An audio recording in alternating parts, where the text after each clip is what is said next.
it really sucks when you're dealing with leadership people who choose both. You know, we could do A or B. I don't want to choose A or B. Tell me, like, give me both, right? And when that behavior is happening, you think that there's like a better way you can communicate that there's going to be a trade-off and that decision will be made. But one of the components of managing up is um, like people have flaws, including unqualified executives in their role who like happen to be the person who's there. Like they don't do all of the things perfectly either. So, but what actually stinks when you're in a rock and a hard place is like you can't change the rock. So similarly in this mindset, like sometimes we think about managing up and it's like this person has flaws and I'm just going to manage around them and convince them to change what they're asking for. And the reality is like you just have facts in this situation, which is like certain cards have been dealt to you.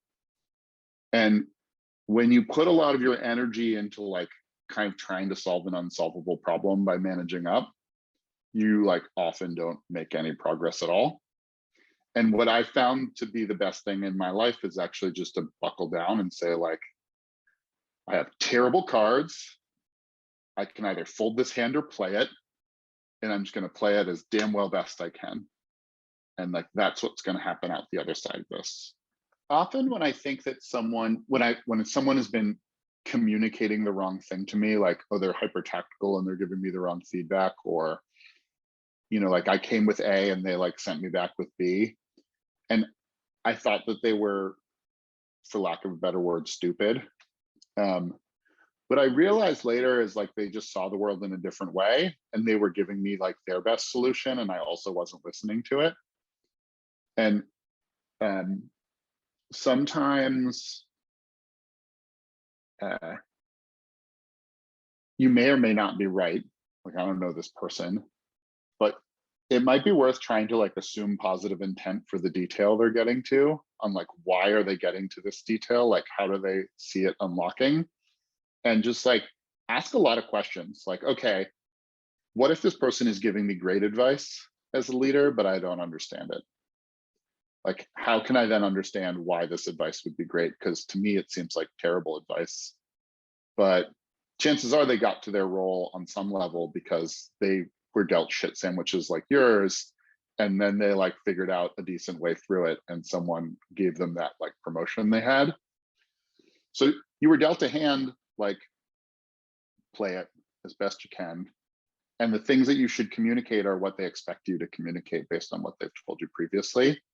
And it's going to build you credibility to have other conversations later. And going back to them again and again on the same point is probably going to doom you instead of help you. And it's possible that you'll find that once you start doing the right things from their mind, that you might actually start to get some of the resources that you want in the boundaries of what you have. And when you're like sort of resistant to doing the things, they're like, well, I'm not going to give resources to a person who's misunderstanding what they're supposed to go do.